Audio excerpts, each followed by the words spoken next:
It's low season for Cuba's tourist industry, but 34-year-old Michael Reynaldo says driving tourists around Havana in this 1952 Chevrolet is one of the best jobs around, regardless of the time of year.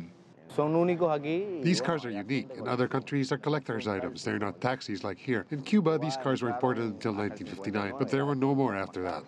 The old cars hark back to the pre-revolution Cuba and are the postcard image of this island. And tourists can pay $30, $40 or even $50 an hour for the experience. Cuba is often described as an open-air museum because of these classic American cars, which are a tourist attraction in themselves. But as well as being a tourist attraction, these vintage cars are also an integral part of daily life in this country.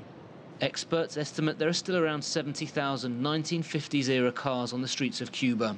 With limited public transport, many serve as taxis.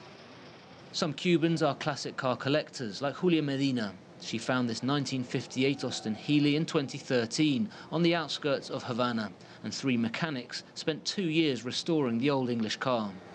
I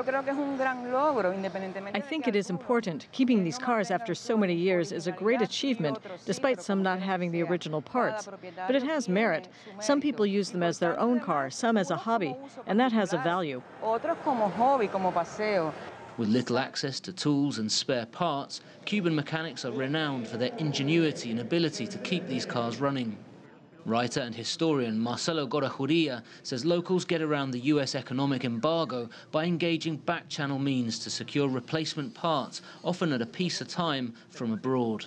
Given the distance to the United States, with the amount of people coming and going, people bring catalogs, spare parts, and technical information. That is the passion of the Cuban people to keep these cars going, but it is expensive. And though there are environmental worries about these old gas guzzlers, Michael Reynaldo says they're now an important part of the country's heritage. Without these cars, Cuba is nothing. This is the history of Cuba. The cars, it is everything. Cuba is a museum.